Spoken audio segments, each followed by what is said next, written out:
Jésus s'approche de lui, met la main sur ses épaules que secouent des sanglots, et il dit: Et quoi? C'est moi qui meurs. Qui doit te consoler, toi qui vis? Ami, j'ai besoin de force et d'aide, et je te le demande. Je n'ai que toi qui puisse me le donner. Les autres, il est bon qu'ils ne sachent pas, car s'ils savaient, ils couleraient du sang, et je ne veux pas que les agneaux deviennent des loups, même par amour pour l'innocent. Ma mère, oh, comme j'ai le cœur transpercé de parler d'elle, ma mère est déjà tellement angoissée. Elle aussi est une mourante épuisée. Voilà 33 ans qu'elle meurt, elle aussi, et maintenant elle n'est qu'une plaie, comme la victime d'un atroce supplice. Je te jure que cela a été un combat entre mon esprit et mon cœur, entre l'amour et la raison, pour décider s'il était juste de l'éloigner, de la renvoyer dans sa maison, où elle ne cesse de rêver à l'amour qui l'a rendue mère, goûte la saveur de son baiser de feu, tressaille dans l'extase de ce souvenir, et avec les yeux de l'âme ne cesse de voir souffler l'air frappé et remué par la lueur angélique. En Galilée, la nouvelle de la mort arrivera quasi au moment où je pourrai lui dire: Mère, je suis le victorieux. Mais je ne puis pas, non, je ne puis faire cela. Le pauvre Jésus, chargé des péchés du monde, a besoin d'un réconfort, et ma mère me le donnera. Le monde, encore plus pauvre, a besoin de 2 victimes, parce que l'homme a péché avec la femme, et la femme doit racheter comme l'homme rachète. Mais tant que l'heure ne sera pas sonnée, je donne à ma mère un sourire assuré. Elle tremble, je le sais, elle sent que la torture s'approche, je le sais, et elle la repousse par dégoût naturel et par un saint amour, comme moi je repousse la mort parce que je suis un vivant qui doit mourir. Mais malheur, si elle savait que d'ici 5 jours, elle n'arriverait pas vivante à cette heure, et je la veux vivante pour tirer de ses lèvres la force comme j'ai tiré la vie de son sein. Et Dieu la veut sur mon calvaire pour mêler l'eau de ses larmes virginales au vin du sang divin et célébrer la première messe. Sais-tu ce que sera la messe? Tu ne sais pas, tu ne peux pas savoir. Ce sera ma mort appliquée perpétuellement au genre humain vivant ou souffrant. Ne pleure pas, Lazare. Elle est forte, elle ne pleure pas. Elle a pleuré pendant toute sa vie de mère. Maintenant, elle ne pleure plus. Elle a crucifié le sourire sur son visage.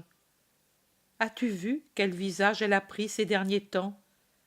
Elle a crucifié le sourire sur son visage pour me réconforter.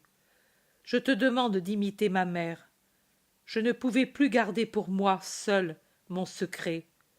J'ai regardé autour de moi pour chercher un ami sincère et sûr. J'ai rencontré ton regard loyal. J'ai dit: Ah, Lazare, moi, quand tu avais un poids sur le cœur, j'ai respecté ton secret, et je l'ai défendu contre la curiosité même naturelle du cœur. Je te demande le même respect pour le mien. Plus tard, après ma mort, tu en parleras. Tu parleras de cette conversation, pour que l'on sache que Jésus est allé consciemment à la mort et à des tortures connues, et que l'on sache aussi qu'il n'avait rien ignoré ni pour les personnes, ni pour son destin, pour que l'on sache que pendant qu'il pouvait encore se sauver, il ne l'a pas voulu, parce que son amour infini pour les hommes ne brûlait que de consommer son sacrifice pour eux. Oh, sauve-toi, maître, sauve-toi, je peux te faire fuir cette nuit même. Une fois aussi tu as fui en Égypte. Fuis aussi maintenant. Viens, partons. Nous prenons avec nous Marie et mes sœurs, et nous partons. Aucune de mes richesses ne me retient, tu le sais. ma richesse, et celle de Marie et de Marthe, c'est toi. Partons. Lazare, alors j'ai fui, car ce n'était pas l'heure. Maintenant c'est l'heure, et je reste. Et alors je viens avec toi, je ne te quitte pas. Non, tu restes ici, puisqu'il est permis, quand la demeure n'est pas plus loin que le chemin du sabbat, de consommer l'agneau dans sa maison. Voilà que, comme toujours, tu consommeras ici ton agneau. Pourtant, laisse venir tes sœurs, à cause de maman. Oh, que te cacher, ô martyr, les roses de l'amour divin, l'abîme, et de là, maintenant, s'élèvent et s'élancent les flammes de la haine pour te mordre le cœur. Tes sœurs, oui, elles sont courageuses et actives, et maman sera un être qui agonise, penché sur ma dépouille. Jean ne suffit pas. C'est l'amour, Jean, mais il manque encore de maturité. Oh, il mûrira pour devenir un homme dans le déchirement de ses prochains jours. Mais la femme a besoin des femmes sur ces terribles blessures. Me les donnes-tu?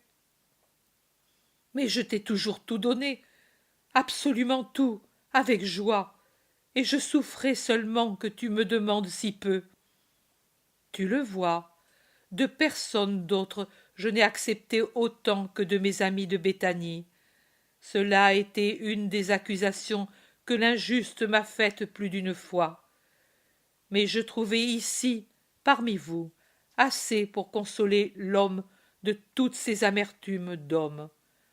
À Nazareth, c'était le Dieu qui se consolait auprès de l'unique délice de Dieu.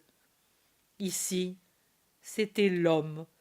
Et avant de monter vers la mort, je te remercie, ami fidèle, affectueux, gentil, empressé, réservé, docte, discret et généreux. Je te remercie de tout. Mon Père, plus tard, t'en récompensera. J'ai tout eu déjà avec ton amour et avec la rédemption de Marie. Oh non, tu dois encore avoir beaucoup, et tu l'auras. Écoute, ne te désespère pas ainsi. Donne-moi ton intelligence pour que je puisse te dire ce que je te demande encore. Tu resteras ici à attendre. Non, cela, non. Pourquoi Marie et Marthe, et pas moi? Parce que je ne veux pas que tu te corrompes comme tous les hommes se corrompront. Jérusalem, dans les jours qui viennent, sera corrompue comme l'est l'air autour d'une charogne en décomposition qui éclate à l'improviste par un imprudent coup de talon d'un passant, infectée et répandant l'infection. Ces miasmes rendront fous même les moins cruels, et jusqu'à mes disciples. Ils s'enfuiront, et où iront-ils dans leur désarroi? Chez Lazare. Que de fois, en ces 3 années, ils sont venus pour chercher du pain, un lit, protection, un abri, et le maître. Maintenant ils vont revenir comme des brebis débandées par le loup qui s'est emparé du berger. Ils courront à un bercail. Rassemble-les, rends-leur courage, dis-leur que je leur pardonne. Je te confie mon pardon pour eux. Ils n'auront pas de paix à cause de leur fuite. Dis-leur de ne pas tomber dans un plus grand péché en désespérant de mon pardon.